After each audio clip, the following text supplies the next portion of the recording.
akan lanjutkan pengajian dari minggu yang kemarin atau bulan kemarin. A'udzubillahi minasyaitonirrajim. Bismillahirrahmanirrahim. Iyyaka na'budu wa iyyaka nasta'in. Hanya kepadamu kami menyembah. Wa iyyaka nasta'in, dan hanya kepadamu kami memohon pertolongan. Aina khusuka bil ibadati min tauhidin wa ghairihi wa natlubul ma'unata 'alal ibadati wa ghairiha. Artinya kami mengkhususkan kepada Engkau wahai Allah dalam menjalankan ibadah, dari mentauhidkan dan mengesahkan dan lain-lain. Dan kami juga meminta pertolongan atas menjalankan ibadah dan lain-lain. Iyyaka na'budu wa iyyaka nasta'in ini begitu wow ya. Kalau istilahnya awal-awal kita itu pakai Allah ya. Alhamdulillahi rabbil alamin, dengan menyebut nama Allah yang Maha Pengasih lagi Maha Penyayang. Kemudian tadinya sebuah nama atau isim mufrad berubah menjadi yang namanya mukhatab atau domirnya itu ka. Ka itu engkau, hanya kepada engkau lah. Yang artinya kalau udah ngomong engkau, otomatis di depan kita pasti kan zatnya atau orangnya.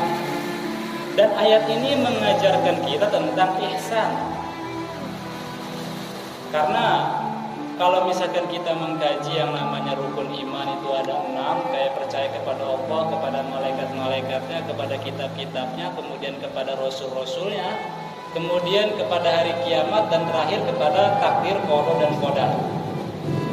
Sedangkan kalau rukun Islam, membaca 2 kalimat syahadat, mengerjakan sholat, mendirikan zakat, berpuasa di bulan Ramadan, dan naik haji bila mampu.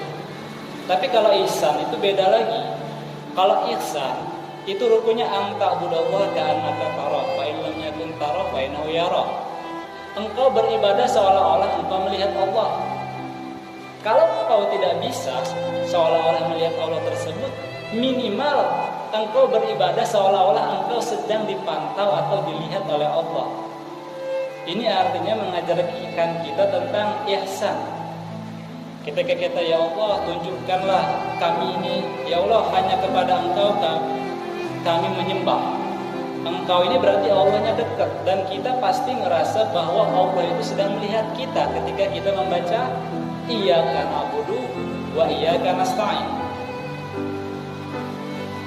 Oleh karenanya iyyaka na'budu ini begitu spesial karena mengajarkan kita tentang artinya ihsan. Ihsan itu enggak sama kayak muqarrabah yang dalam ayat surat Asy-Syu'ara ayat 18 itu disebutin bahwa alladzi yaraka hina taqumu wa taqallubaka fis-sajidin.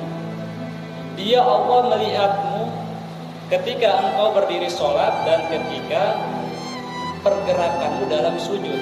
Dan pergerakanmu dalam sujud artinya Allah itu melihat kita ketika kita sedang sholat. Dan kalau kita membaca surat Al-Fatihah dalam sholat, kita berusaha untuk menjadi orang yang ihsan. Artinya merasa bahwa kita itu sedang dilihat oleh Allah ketika kita sedang sholat. Itu kan salah satu contoh kekhusyuan. Itu adalah poinnya ihsan, muraqabah. Kalau muraqabah itu lebih tinggi lagi, karena muraqabah itu merasa diamati, dipantau oleh Allah Subhanahu wa taala di setiap saat. Hingga akhirnya dia ini mau korup, mau maling, atau mau ngelakuin dosa-dosa, dia itu malu. Karena dia muraqabah, ngerasa selalu dipantau oleh Allah, ngerasa selalu diliatin sama Allah. Ketika dia pengen melakukan perbuatan dosa, dia malu sendiri. Itu adalah muraqabah, dan tingkatannya sangat tinggi sekali.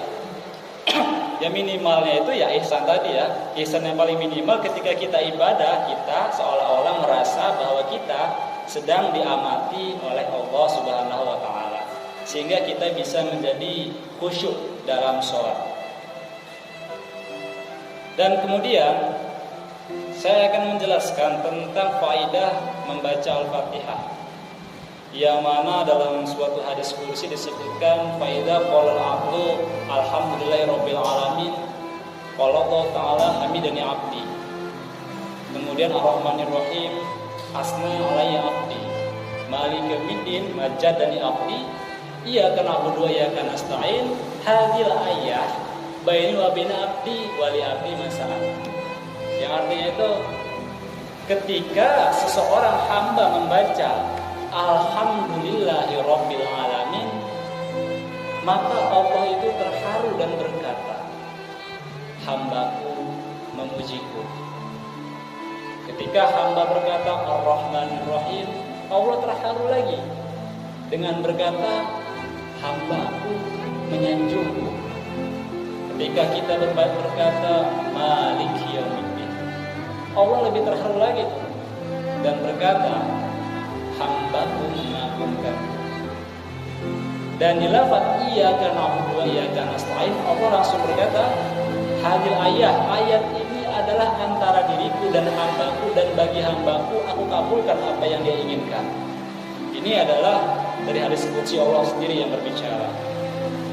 Dan itu adalah fadilahnya atau keutamaan daripada surat Al-Fatihah. Dan kita lanjutkan ke dalam qiraah.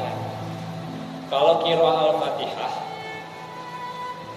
qiraah Al-Fatihah ini seluruhnya itu sama, nggak ada yang berbeda. Kalau kita ngaji kemarin kan di Maliki berbeda-beda, Ar-Rahmanir Rahimnya berbeda-beda. Sedangkan kalau di iyyaka na'budu wa iyyaka nasta'in itu semuanya sama. Dari 7 atau qiraah sab'ah, qiraah asyar dan qiraah arba'at asyar itu semuanya sama. Lafadznya iyyaka na'budu wa iyyaka nasta'in, enggak ada yang berbeda. Hanya saja banyak terjadi kesalahan baca di lafadz iyyaka na'budu wa iyyaka nasta'in. Kesalahan bahasanya itu di lafadz iya, malah dibaca ya tanpa tasydid, tanpa penekanan. Aturan dibacanya iyyaka na'budu berubah menjadi iyyaka na'budu, iya. Aturan kan iya, dibacanya malah iya. Maka maknanya juga akan berubah. Karena iya tanpa tasydid itu artinya itu adalah iyatun. Katanya itu iyatun yang asalnya itu iyan, atau bisa disebut dengan cahaya matahari lebih tepatnya. Kalau kita baca tanpa tasydid dan tanpa penekanan, yakni bacanya dengan iya kana udu, maka maknanya juga berubah. Yang aturan maknanya itu adalah hanya kepadamu kami menyembah, berubah menjadi iyaka, kepada cahaya matahari engkau ya Allah. Na'budu kami menyembah, berarti bukan kepada Allah, tapi kepada cahaya mataharinya Allah. Wa iyyaka nasta'in, dan kepada cahaya matahari engkau ya Allah kami memohon pertolongan. Ini juga sama. Artinya salah baca di sini, salah bacanya itu lahannya lahan jari, kesalahan baca yang besar karena merubah makna Quran. Kalau kesalahan baca yang kecil disebutnya lahan khafi. Tapi kalau kesalahan baca yang dapat merubah makna Quran, itu kesalahannya besar.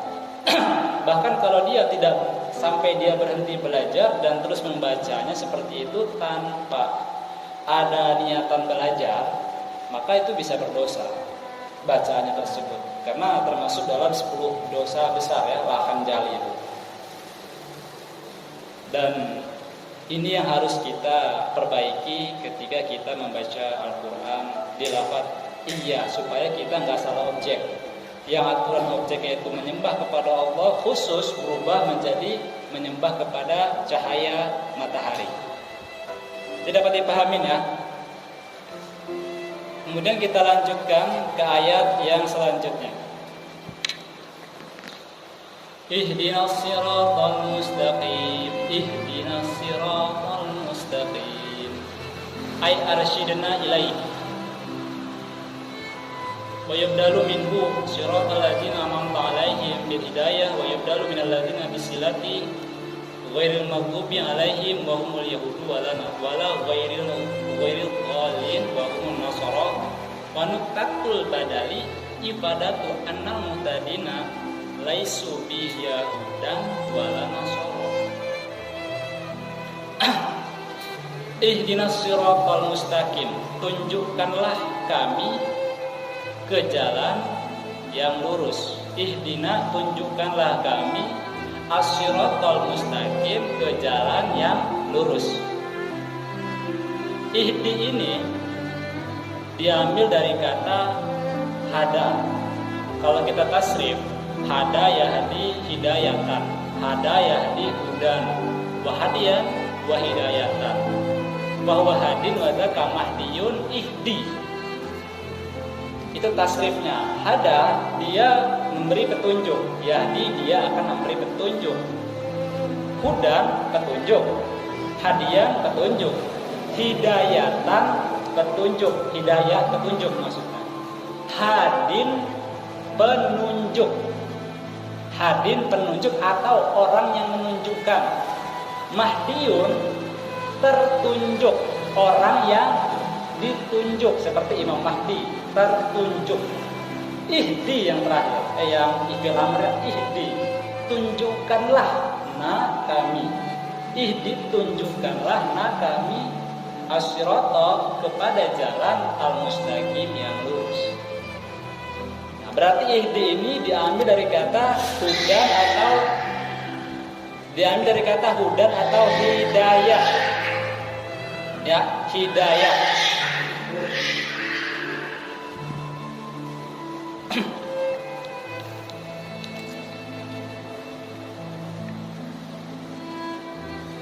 Jadi ini diambil dari kata al-hidayah atau hidayatan.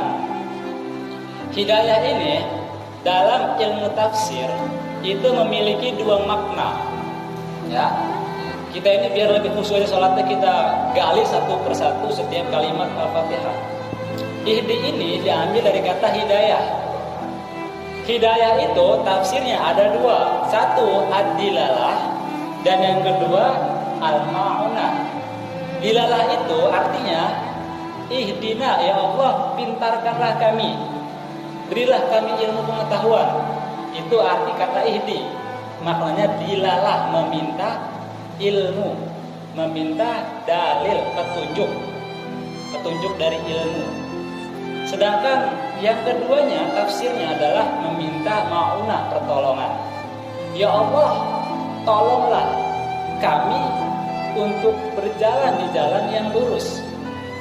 Dan ihdi ini mewakili keduanya. Tafsirnya itu, jadi ihdi ini ada dua tafsir ya. Satu itu meminta ilmu, yang kedua itu meminta pertolongan untuk kita bisa mengamalkan ilmu tersebut. Itu dari kata ihdi tadi ya, atau hidayah. Gak jauh beda kalau misalkan ada orang nih kesasar, dia pengen ke Sumur Kumbang, ke Belerang lah. Dia nanya sama tukang ojek di sini, "Mang, saya pengen tahu nggak Mang, kira-kira Wai Belerang pemandian itu di mana?" Kemudian ojek itu ngasih tahu, tuh lurus saja sampai mentok, jangan mengkol-mengkol. "Mang, antrin sih tolong." Diantrin pisan kan? Itu sama aja kayak ngomong ihdina Wai Belerang, tunjukkan kami dan antrin kami ke Belerang gitu. Ihdi itu sama. Ketika kita minta sama Allah, ya Allah, ihdina, ya Allah, tunjukkanlah kami, berikanlah kami ilmu pengetahuan, dan ya Allah, berikanlah kami pertolongan untuk menjalankannya, untuk menuju kepada jalan yang lurus. Itu adalah tafsir dari kata ihdina siratal mustaqim. Kemudian kita akan membahas tentang yang namanya qiraah.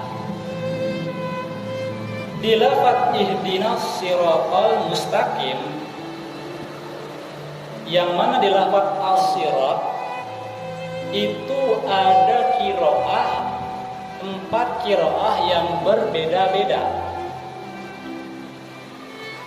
Jadi di lafaz sirat nih, as-sirat ya, itu ada qiraah yang berbeda-beda. Dan nomor 1 yang paling fasih adalah qiraahnya Imam Hafiz, yang mana bacaannya itu dengan huruf shad. Jadi al-sira gitu dengan huruf shad.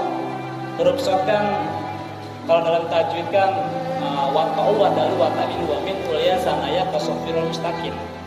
Shad itu hurufnya itu memiliki sifat yang 5. Satu itu rokoah, kemudian hamas, kemudian itu itbaq, kemudian itu apa sih namanya itu sofir. Jadi di lafaz yang paling fasih dalam membaca al-sirat itu harus memakai dengan 5 sifat, dan makhrajnya itu harus sesuai dengan yang paling fasih, yakni makhraj shad itu kan adanya di lidah. Ketika ujung lidah menempelkan ke belakang dinding gigi seri bawah. Ini kan gigi seri bawah. Ujung lidah ditempelkan ke gigi seri bawah. Kemudian pangkal lidahnya, kan ini kan ujung nih, tempel ke gigi bawah ya, gigi seri bawah. Yang pangkalnya itu ke langit-langit mulut. Jadi bacanya sirat al mustaqim. Itu yang paling fasih.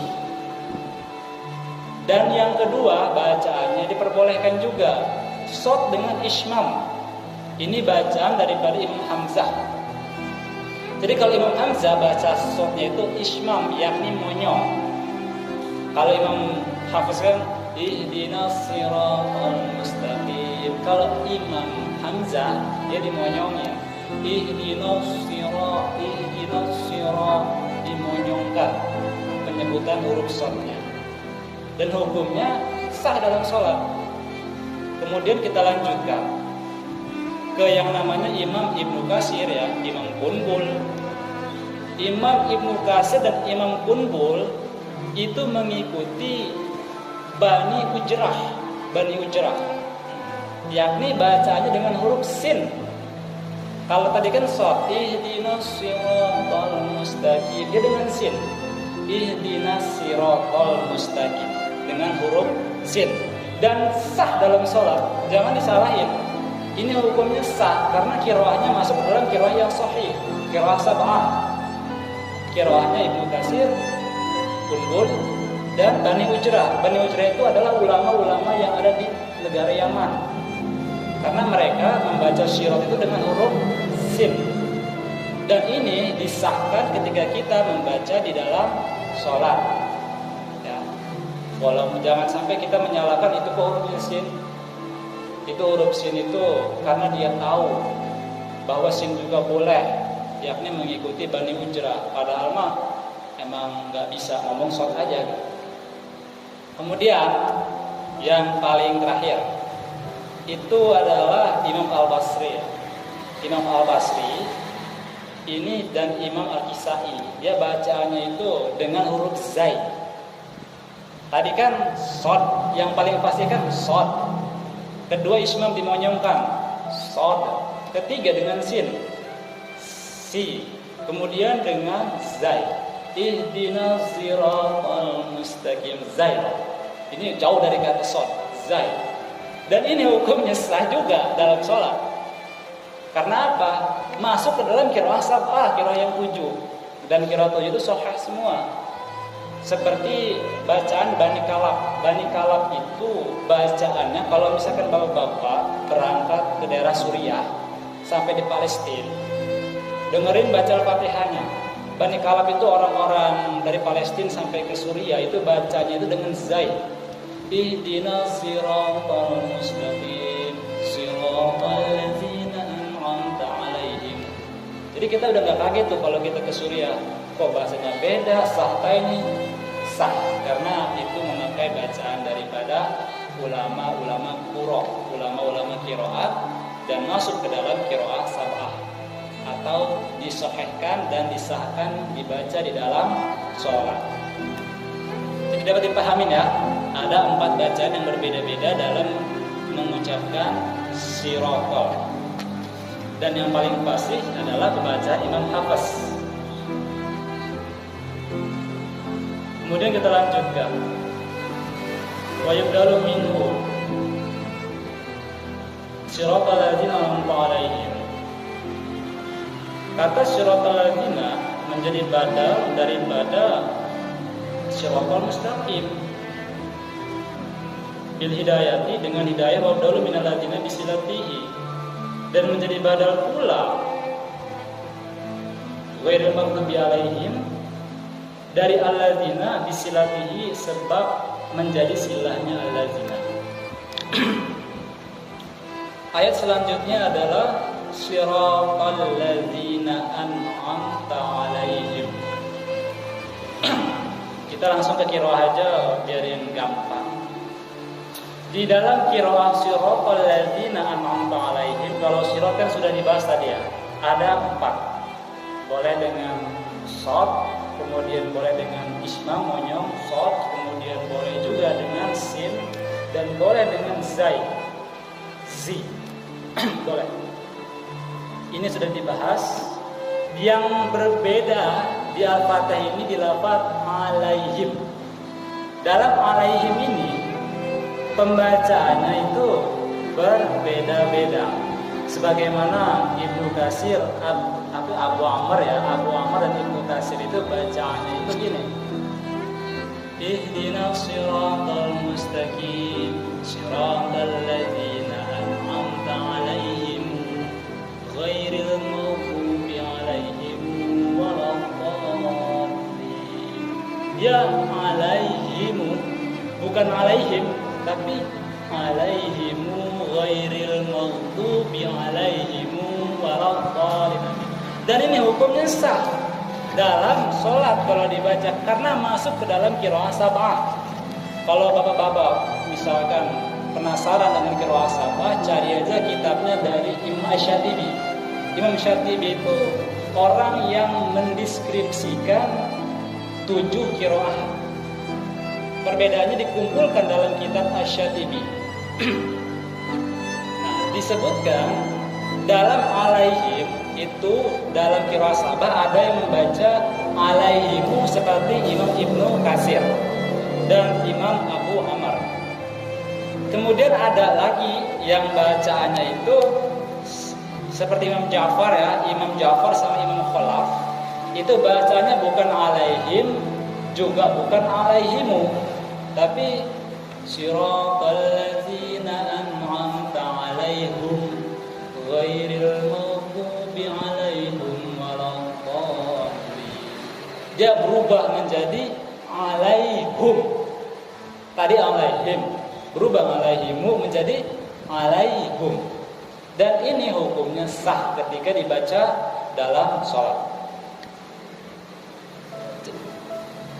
Jadi dipahami nih Pak ya, dipahamin ya.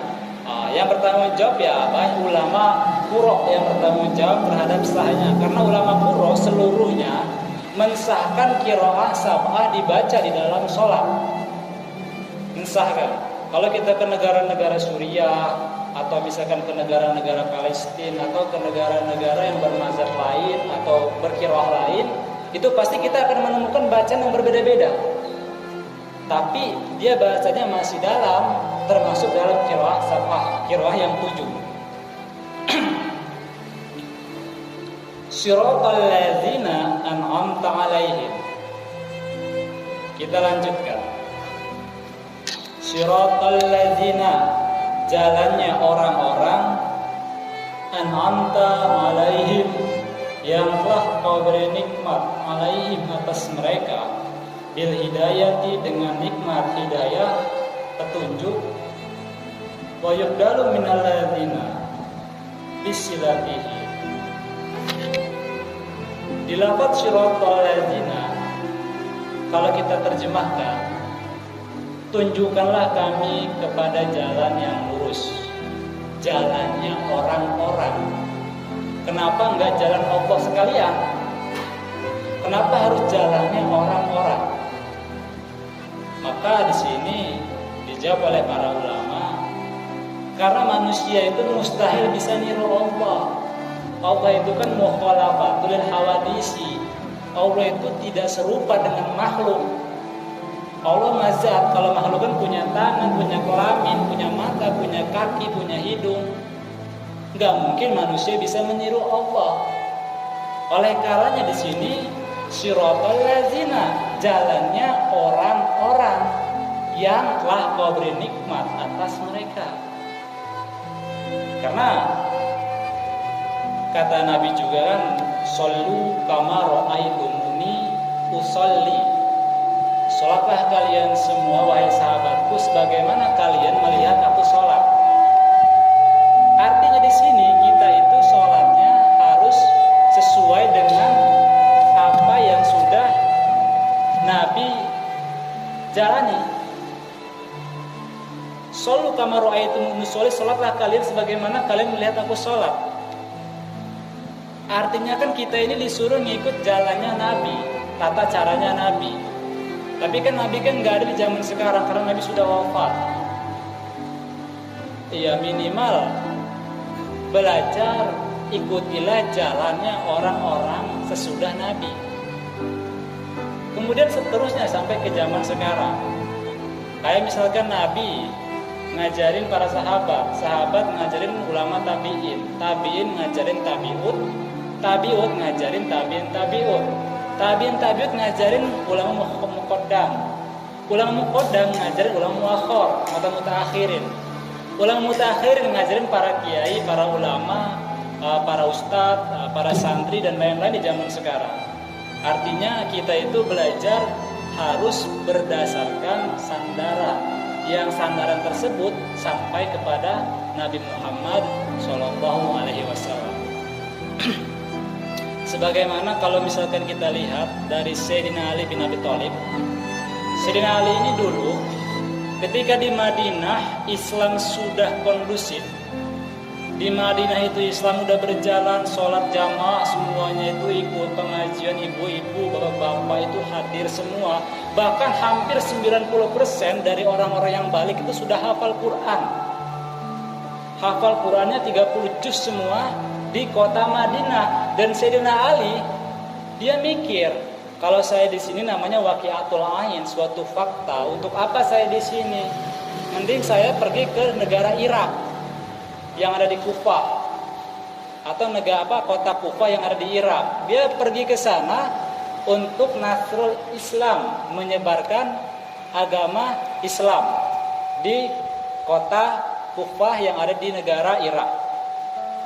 Hingga akhirnya banyak orang yang berguru kepada Sayyidina Ali bin Abi Thalib. Kemudian dari murid-muridnya ini pindah hijrah juga. Untuk apa? Menyebarkan agama Islam. Ada yang ke Suriah, ada yang kemana-mana. Nah, ya, kebanyakan ke Yaman. Kemudian yang dari Yaman ini, dia ada yang ke Indonesia, kemudian ke Thailand, kemudian pokoknya ke berbagai penjuru. Hingga dapat ditulis dalam sejarah bahwa Imam Sunan Ampel itu kan dari Yaman orang tuanya kan. Orang tuanya dari negara Yaman, kemudian hijrah ke Indonesia untuk menyebarkan agama Islam. Karena manusia itu nggak mungkin bisa tahu Nabi langsung dan tahu Allah sebagai Tuhan langsung kalau tidak melalui orang-orang yang disebutkan tadi. Karena nggak mungkin bisa kita itu langsung tahu. Kalau kita itu tinggal di hutan, nggak ada ustadz, nggak ada kiai, nggak ada ulama, mungkin kita taunya cuman gimana cara ngocek kacang, gimana cara ngombak kambing, gimana caranya makan, caranya minum, itu aja kayak hewan. Oleh karenanya datangnya Islam ini memberikan kita itu sebagai manusia yang sempurna, yakni kita dapat berpikir, mengetahui Tuhan Allah, mengetahui Nabi Muhammad, mengetahui hari kiamat pasti akan datang. Karena kata para ulama, laula murabbi ma'rafta rabbi, laula ulama ma'rafta anbiya. Kalau tidak ada pembimbing maka aku tidak akan mengetahui Tuhan. Dan kalau tidak ada ulama maka aku tidak akan mengetahui Nabi. Oleh karenanya pembimbing itu penting, atau guru itu penting. Dapat dipahami ya.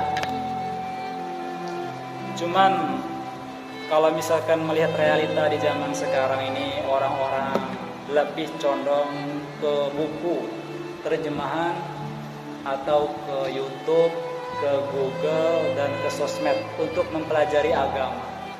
Sebenarnya sih bagus saja, no problem. Hanya saja kesalahannya dia itu nggak memiliki sandaran satupun, baik dari ulama yang ulamanya itu bukan benda mati seperti YouTube, tapi ulamanya yang benar-benar manusia. Karena Allah di sini kan siratal ladzina, jalannya orang-orang, bukan jalannya barang-barang, jalannya sosmed, jalannya Google, jalannya YouTube, atau jalannya buku terjemah, bukan. Tapi harus jalannya orang-orang.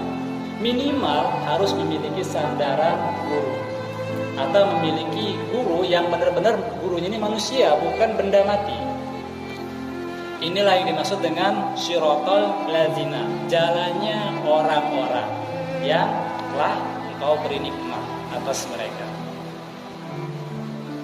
Karena ada kalanya kalau misalkan orang itu belajarnya sama buku terjemah aja, atau belajar itu sama Google aja, atau belajar itu sama dunia maya aja atau benda mati aja, biasanya saling menyalahkan itu sering terjadi. Seperti contohnya kalau kita ngebahas tentang hukum bercadar atau pakai niqab di kalangan wanita. Hukum niqab atau cadar di kalangan wanita, karena ada beberapa orang yang memakai niqab, kemudian dia itu mengetahui bahwa niqab itu hukumnya wajib, hingga dia menyalahkan yang tidak memakai niqab atau memakai cadar. Padahal niqab itu hukumnya terjadi khilafiyah atau perbedaan pendapat. Inilah oleh karenanya Imam Nawawi menjelaskan kepada kita bahwa ta'allamu al-alimin al-muhaqqiqin. Belajarlah kalian kepada orang yang benar-benar cerdas, benar-benar pintar, benar-benar matang. Ini Imam Nawawi yang menyuruh kita untuk belajar kepada orang-orang yang benar-benar cerdas. Oleh karenanya banyak orang yang belajar di Google atau di YouTube ini sering menyalahkan orang lain atau ikut-ikutan tanpa suatu dalil atau ilmu yang jelas. Yang padahal kalau kita buka cadar atau niqab aja lah gampang. Niqab itu hukumnya banyak. Kalau dari mazhab kita Syafi'i itu hukumnya wajib. Kalau nggak pakai niqab di luar rumah hukumnya haram. Itu mazhab Syafi'i kan. Hanya saja yang utamanya hukumnya sunnah. Kalau kita lihat mazhab Maliki, hukumnya itu ada sebagian yang ngomong makruh, bahkan haram pakai niqab. Kenapa? Karena gulu itu artinya berlebih-lebihan dalam agama. Berlebih-lebihan dalam agama itu hukumnya haram. Ini sebagian daripada mazhab Maliki. Kemudian dalam mazhab Hambali hukumnya itu boleh. Karena sebelum turunnya ayat disuruh untuk menutup aurat bagi kaum wanita, orang-orang Arab zaman dulu jahiliyah sudah memakai niqab. Artinya itu adalah budaya menurut Imam Hambali, dan hukumnya mubah, boleh, enggak sunnah, enggak haram, enggak makruh, tapi hukumnya itu boleh, mubah. Dan yang lebih terperinci lagi dalam sebagian mazhab Maliki lagi, yang bahwa orang cewek yang cantik itu diwajibkan memakai niqab, cadar penutup wajah. Tujuannya supaya tidak menimbulkan syahwat pada kaum lelaki yang melihatnya. Jadi kalau kata sebagian mazhab Maliki, cewek-cewek yang cantik wajib bercadar. Kalau kalian nggak bercadar, kalian dosa. Karena nanti kalian akan membuat lelaki yang melihat kalian itu menjadi bersyahwat, menjadi kepengen gitu, mikir yang aneh-aneh, porno mikirnya itu. Makanya sebagian mazhab Maliki itu mewajibkan cewek-cewek yang cantik untuk memakai niqab. Tapi itu dibantah lagi sama sebagian dari mazhab Maliki lagi yang bantah. Katanya begini, pakai niqab itu nggak wajib bagi cewek yang cantik, tetapi wajibnya bagi wanita yang jelek. Kenapa wajibnya bagi wanita yang jelek? Karena Kalau wanita jelek, nggak pakai niqab, nggak menutup wajah, nanti membuat laki-laki menjadi berdosa. Karena nanti timbul penghinaan. Ih goreng amat ceeta, ih dekil, kumel, kusut. Sakit hati, dosanya lebih gede menghina daripada syahwat. Jadi sebagian mazhab dari Maliki berbicara yang jelek wajib pakai niqab supaya tidak terjadi penghinaan. Sedangkan sebagiannya lagi yang cantik wajib pakai niqab agar tidak terjadi syahwat pada lelaki. Kalau kita kaji secara mendalam dalam suatu hukum itu sebenarnya mudah. Hanya saja hukum yang paling sahih, yang paling muktamad atau diakui keunggulannya adalah hukum memakai niqab itu hukumnya sunnah. Dapat dipahami Pak ya? Jadi oleh karenanya tadi al-isnadu minad-din walaula isnadu laqala masya'ah. Isnad atau sandaran atau guru. Isnad itu sebagian dari agama Islam. Maka kalau tidak memiliki sanad, maka pasti dia akan berbicara seenak jidatnya sendiri sesuai dengan pemikirannya. Oleh karenanya kita diwajibkan belajar dengan manusia. Kalau dengan yang lain itu hukumnya ya bebas saja, mau dengan Google, YouTube bebas. Yang penting ada manusianya di situ. Itu yang paling penting karena manusialah yang bertanggung jawab di yaumil kiamah kelak. Ketika kita ditanya dapat tahu dari mana kamu? Tahu dari Ustadz Anu. Dipanggil Ustadz Anu tuh. Kamu tahu dari mana? Saya dari Ustadz Anu, Mbah Yai Anu. Sampai ke Nabi. Tapi kalau misalkan dia belajar, saya tahu dari buku terjemah yang namanya ini. Gak mungkin malaikat panggil bukunya, kan gak mungkin. Buku kan gak punya roh. Oleh karenanya kita diperintahkan untuk memiliki sanad ilmu atau sandaran dari golongan manusia. Sebagaimana firman Allah, sebagaimana dalam ayat surat Al-Fatihah, syiratal ladzina, jalannya orang-orang yang telah Kau beri nikmat atas mereka.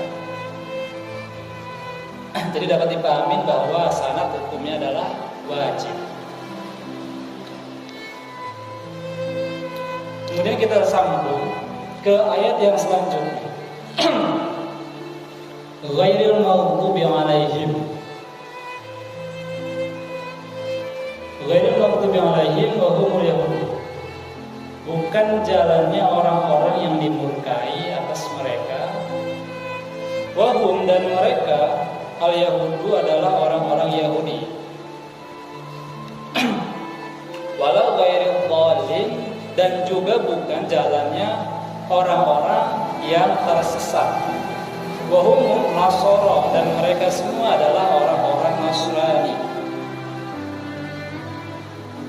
Wahum Nasara wa nuqtatul badali, dan memberi manfaat badal ifadatu anal muhtadina, memberikan faedah bahwasanya orang-orang yang mendapatkan petunjuk laisu itu bukan Yahudan, orang Yahudi, dan juga bukan orang Nasrani.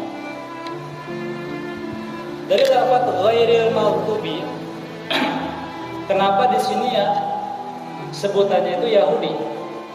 Sebenarnya ini salah satu contoh aja. Di kitab lain itu banyak yang mengatakan Yahudi, kemudian munafikin di kitab tafsir yang lain. Cuma di sini Yahudi aja. Pertama, karena Yahudi itu kenapa dimurkain? Karena Yahudi itu orang yang sangat gengsi. Dia ini sangat sombong dengan kasta, sangat sombong dengan darah dan kasta. Kan kita tahu semua ya bahwa Yahudi itu nunggu Nabi terakhir, Nabi Muhammad SAW. Dia tahu namanya Muhammad, dia tahu bahwa Muhammad itu anak yatim, dan dia juga tahu Nabi terakhir itu namanya Muhammad yang akan dilahirkan di kota Mekah. Ini orang Yahudi. Dia tahu itu semuanya. Bahkan di dalam kitab Kidung Agung kan, dalam kitab Injil itu Hibqa Mamtakim wa Khula Muhammadin, ditutur katanya manis. Wa Khula Muhammadin, dia bernama Muhammad yang agung. Zedode Wezirihi, dia adalah temanku Wezirnya, dan dia adalah sahabat. Itu bahasa Ibrani ya. Dalam kitab Injil surat atau suratnya itu surat Kidung Agung. Di situ disebutkan wehulu Muhammadin. Artinya dia bernama Muhammad yang agung. Mereka tahu namanya Muhammad, mereka juga tahu dia turunnya itu di Mekah, dan dia juga anak yatim, dia tahu semua. Hanya saja yang bikin kaget orang-orang Yahudi dan dia merasa gengsi untuk ikut dengan agama Nabi Muhammad itu karena kasta, karena bukan dari turunan Yahudi doang. Karena Nabi Muhammad itu turunan Ismail, bukan turunan Yahudi atau Yakub, maka mereka enggan untuk mengikuti agama Nabi kita Muhammad SAW. Padahal berabad-abad, bertahun-tahun mereka nungguin Nabi terakhir. Tapi mereka kecewa ketika Nabi terakhir itu bukan dari golongan mereka, dan mereka gengsi untuk ikut dalam ajaran Nabi Muhammad SAW. Karena kalau kita lihat kan Yahudi itu kan anaknya Nabi Yakub ya. Jadi Ibrahim punya anak namanya Ishak. Ishak punya anak namanya Yakub. Yakub punya anaknya itu ada 12. Yakub ini kan nama lainnya itu Israel. Bani Israel, anak-anak Israel, atau Bani Yakub, anak-anak Yakub. Dia punya 12 anak. Anak terakhirnya Benyamin. Kakaknya Benyamin Yusuf menjadi Nabi Yusuf. Kemudian dia juga punya kakak Nabi Yusuf ini namanya Lewi. Lewi ini keturunannya jadi nabi, yakni Nabi Harun dan Musa. Ini masih keturunan Nabi Yakub semua. Kemudian di atas Lewi, kakaknya Lewi namanya Yahuda atau Yahudi. Yahudi ini keturunannya nih bakal jadi nabi, yakni Nabi Daud. Nabi Daud punya anak namanya Nabi Sulaiman. Nabi Sulaiman ini punya banyak anak. Hanya saja keturunannya yang akan menjadi nabi itu dari keturunan anak yang bernama Rohub-am. Nama anak Nabi Sulaiman yang bernama Rohub-am ini nanti dia bakal mempunyai cicit. Cicitnya itu adalah Imran, Maryam, sampai ke Nabi Isa alaihissalam. Sedangkan di Husban, anak Nabi Sulaiman itu yang akan menjadi Nabi Yahya dan Nabi Zakaria. Berarti banyak sekali keturunan yang menjadi nabi dari Yahuda atau Yahudi. Kalau Lewi 2 Harun Musa. Kalau misalkan Yahudi banyak benar. Jadi orang Yahudi ini dia karena kasta, dia gengsi untuk ikut ajaran Nabi. Bahkan Yahudi ini sempat disebut sebagai orang yang munafikin. Munafikinnya itu gini. Bapak mungkin tahu ya, ketika mungkin Bapak yang pernah haji lah, kayak Pak Haji Samun mungkin pernah ke Madinah. Di Madinah itu ada tempat pembuangan sampah umum, yang mana itu dulu bekas Masjid Diror. Masjid Diror itu yang bangun adalah orang Yahudi. Jadi gini, dulu orang Yahudi membangun masjid dekat dengan Masjid Nabawi. Masjid Nabi Muhammad SAW yang dibangun Nabi, dia bangun masjid lagi tuh orang Yahudi. Gak jauh, kayak misalnya ini Masjid Nabawi, dia bangun tuh di bawah atau di perapatan masjid lagi yang gede namanya Masjid Diror. Tapi tujuan orang Yahudi membangun masjid itu untuk perpecahan, memecah belah umat Islam. Oleh karenanya masjid itu dihancurkan dalam surat At-Taubah. Kenapa dihancurkan? Karena memang niatnya bikin masjid itu untuk memecah belah umat Islam, bukan untuk kebangkitan Islam.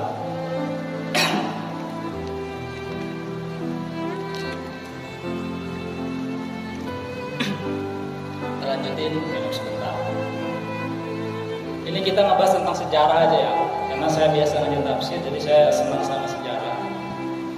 Jadi ketika di Masjid Diror dibangun sama orang-orang Yahudi, di masjid itu setiap imam yang mengimami masjid itu selalu membaca surat Abasa wa Tawalla. Zuhur, asar, maghrib, isya, subuh, 5 waktu dia bacanya itu Abasa wa Tawalla. Anja'ahul a'ma wa ma yudrika annahu yazakka aw yadzakkaru fatanfa'u dzikra anna man istaqam. Diulang-ulang itu ayat Abasa wa Tawalla. Tujuannya adalah untuk mengejek, menghina Nabi.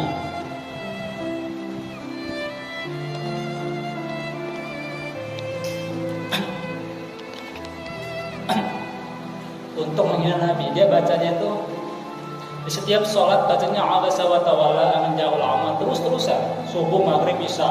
Bahkan sholat maghrib ada 3 rakaat. Rakaat pertama Abasa wa Tawalla, rakaat kedua juga Abasa wa Tawalla. Kayak nggak ada ayat lain yang dia hafal, cuma abasa lagi. Ternyata ketika ada sahabat yang mukmin, bukan munafik, benar-benar mukmin, nanya, kenapa di masjid itu imamnya selalu baca abasa dan abasa? Kan surat banyak yang pendek-pendek yang gampang dihafal, Qulhu, ya kan, Al-Kautsar. Kok dia abasa lagi? Ternyata orang-orang Yahudi ngebaca Abasa wa Tawalla agar seluruh umat Islam itu mengingat-ingat bahwa Nabi pernah berbuat kesalahan. Karena Abasa wa Tawalla itu kan teguran untuk Nabi kan. Abasa, Nabi bermuka masam, wa Tawalla, dan Nabi berpaling. Anja'ahul a'ma, ketika datang seorang buta yang bertanya kepada Nabi. Jadi intinya Nabi itu dienyek ketika orang Yahudi membaca Abasa wa Tawalla. Karena Nabi itu ketika gini, ceritanya begini ya, Abasa wa Tawalla itu teguran untuk Nabi. Jadi pada saat Nabi ceramah di hadapan ketua kabilah dari Mekah, datang orang buta ini nanya sama Nabi, "Ya Rasulullah, beritahukanlah aku tentang Islam. Apa yang bisa aku dapat ilmu hari ini kepadaku agar aku bisa mengamalkannya?" Tapi Rasul lagi ceramah itu sama orang-orang Mekah, kabilah di 5 ketua kabilah Mekah. Nabi itu kesel, bukan kesel ya, kalau bahasanya itu gimana sih kalau kita itu ini orang bukan lagi ceramah kok ngomong nanya-nanya gitu kan. Ini orang buta. Akhirnya Nabi itu bermukanya masam. Masam itu kayak gini nih. Masam. Abasa itu dia bermuka masam. Kemudian wa Tawalla, muka Nabi berpaling. Nabi kan gini. Buang muka. Itu ayat Abasa wa Tawalla itu teguran kepada Nabi. Jadi pada saat orang buta datang, Nabi tidak mementingkan orang yang buta, malah mementingkan kabilah-kabilah dari Mekah yang gak jelas ini bakal kafir atau bakal muslim, tetap kafir atau akan jadi mualaf yang gak jelas. Nabi malah mementingkan ketua-ketua dari Mekah. Akhirnya surat Abasa turun buat menegur Nabi.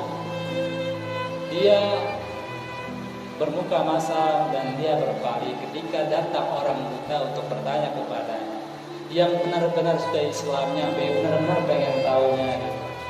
Nah akhirnya Nabi itu sadar dan Nabi itu meminta maaf kepada Ummi Maktum, yang namanya Ummi Maktum. Ummi Maktum yang buta itu, dan mengajarkan Ummi Maktum ketika surat Abasa itu turun. Jadi Nabi mah enak. Kalau Nabi itu berbuat kesalahan sedikit aja, bermuka masam doang itu ayat turun, teguran Allah turun. Nah kalau kita nih berbuat salah, berbuat dosa, yang turun itu apa kira-kira? Jibril apa itu? Anda mungkin. Kalau Nabi enak, ketika bermuka masamnya aja Jibril turun ngasih tahu. Oleh karena Nabi itu dimaksud dijaga dari dosa. Nah itu alasan. Jadi itulah alasan kenapa orang-orang Yahudi membangun masjid dan membacanya itu suratnya itu Abasa wa Tawalla. Itu untuk memojokkan Nabi, menghina Nabi, dan mengingat-ingat Nabi pernah ditegur sama Allah, itu maksudnya. Itu kisahnya. Hingga Masjid Diror dihancurkan dan dijadikan tempat pembuangan sampah umum di kota Madinah. Itu adalah sejarah. Kemudian Waladhdallin. Waladhdallin, dan tunjukkanlah kami jalan yang lurus, siratal ladzina an'amta 'alaihim, jalannya orang-orang yang telah Kau beri nikmat atas mereka, ghairil maghdubi 'alaihim, bukan jalannya orang-orang yang dimurkai atas mereka, waladhdallin, dan juga bukan jalannya orang-orang yang tersesat.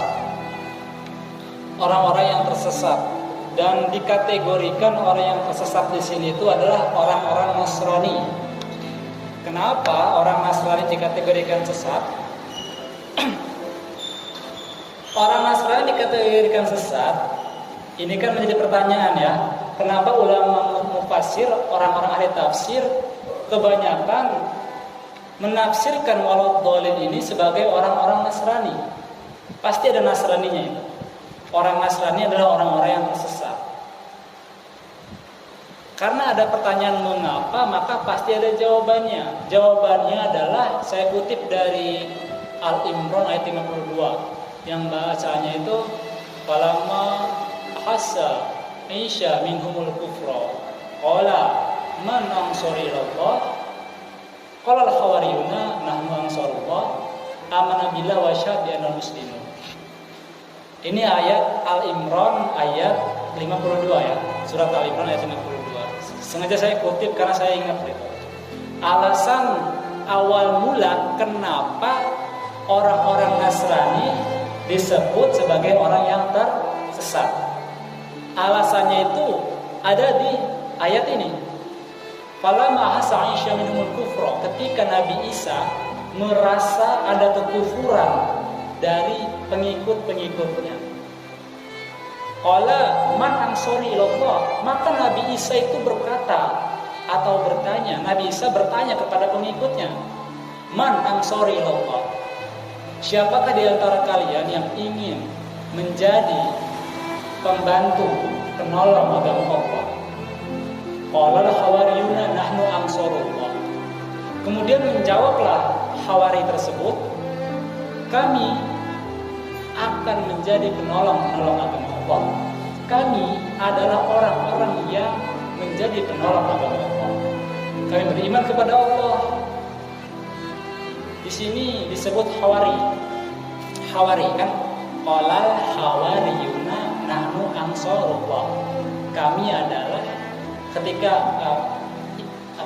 kaum Hawari menjawab, kami pengikut agama Allah. Hawari ini dalam banyak tafsir itu, Hawari itu artinya pengikut setia. Kalau di Indonesia itu kayak Ansor, Banser, FPI. Kalau di luar negeri kayak Hamas, Hizbullah, itu namanya Hawari, pengikut setia. Kalau FPI ya setia sama FPI, di atas sumpah di atas Al-Quran. Jadi makanya orang-orang Banser, Ansor atau FPI itu sangat semangat dan gak berani untuk yang namanya berpaling, karena mereka disumpah di bawah Al-Quran kepala mereka. Ketika mereka berbaiat kepada seorang pemimpin dari FPI atau dari Ansor atau dari Banser, mereka disumpah, kami bersumpah akan setia kepada ormas ini misalkan. Begitupun dengan Hamas. Hamas juga bersumpah, kami bersumpah akan memperjuangkan Palestina. Itu semuanya di bawah Al-Quran semua.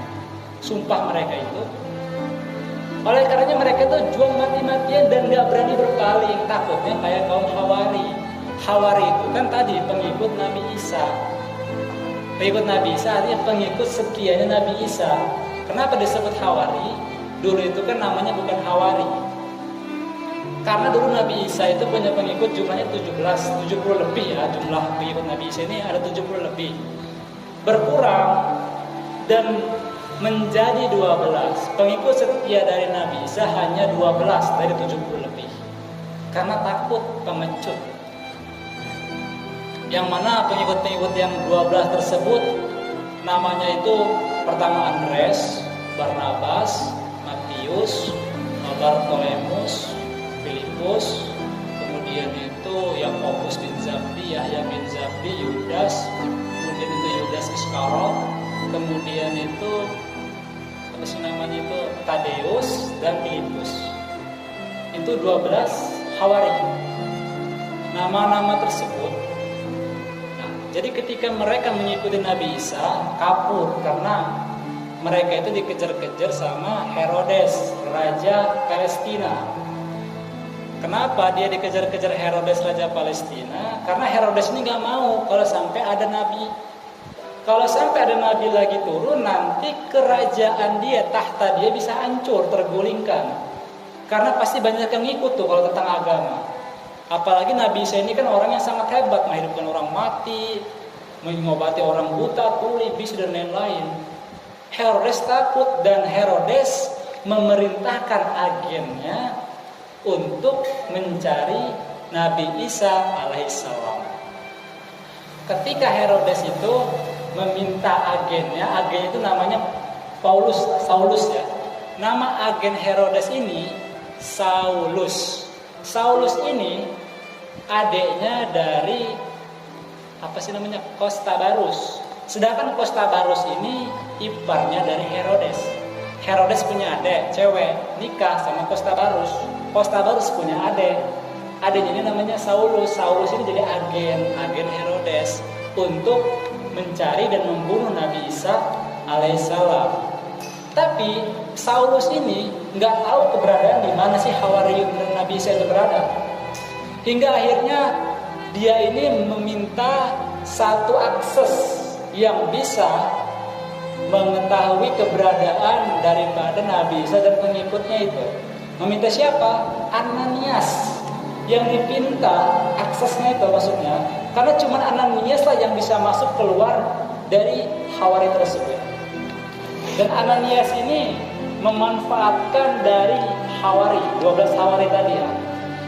Ananias ini ngelihat, kamu Saulus, kalau kamu mau nyari Nabi Isa, cari yang paling serakah di antara mereka. Siapa dia yang paling serakah di antara 12? Andreas tadi kan, Matius, Yakobus dan lain siapa?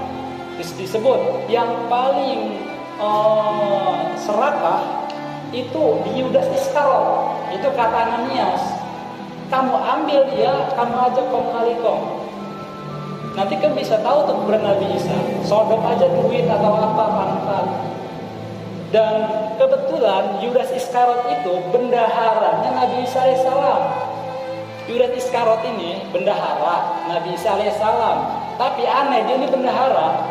Ketika Nabi Isa itu mau makan sama 12 Hawari, dia selalu nyuruh, hai Nabi, suruhlah Allah untuk menurunkan makanan yang lezat. Padahal dia megang duit. Kata mereka, rasa kamu megang duit dari sumbangan, duitnya nggak ada habis. Dia itu suka ngerampok uang kas, Yudas Iskariot ini suka ngerampok uang kas. Dan Ananias tahu kalau Yudas itu orangnya serakah. Dan cuman Yudas Iskariot yang bisa dimanfaatkan untuk mengkhianati Nabi Isa alaihissalam.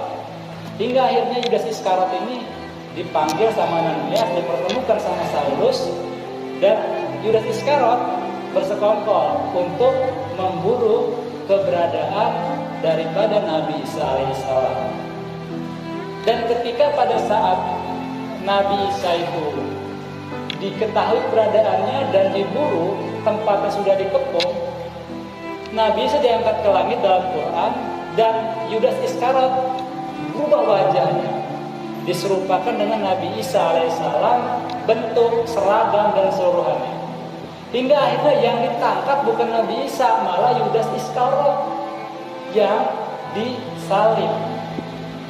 Ini kita lagi cerita tentang kenapa disebut tersesat aja ya, tersesat. Ini ada ceritanya, itu ceritanya. Dan ketika Yudas Iskariot disalib, maka Saulus atau Paulus ini memanfaatkan momentum. Ketika Yesus disalib, yang mana aslinya ada Yudas Iskariot disalib, Paulus ngomong kepada masyarakat Palestina bahwa aku didatangi oleh Roh Kudus, Roh Yesus, bahwa Roh Yesus menyerahkan kerasulan kepadaku dan menghapus hukum-hukum Taurat, seperti menghapus hukum sunat, menghapus hukum hijab, menghapus hukum-hukum yang lain, dan dirubah menjadi pembaptisan dan lain sebagainya.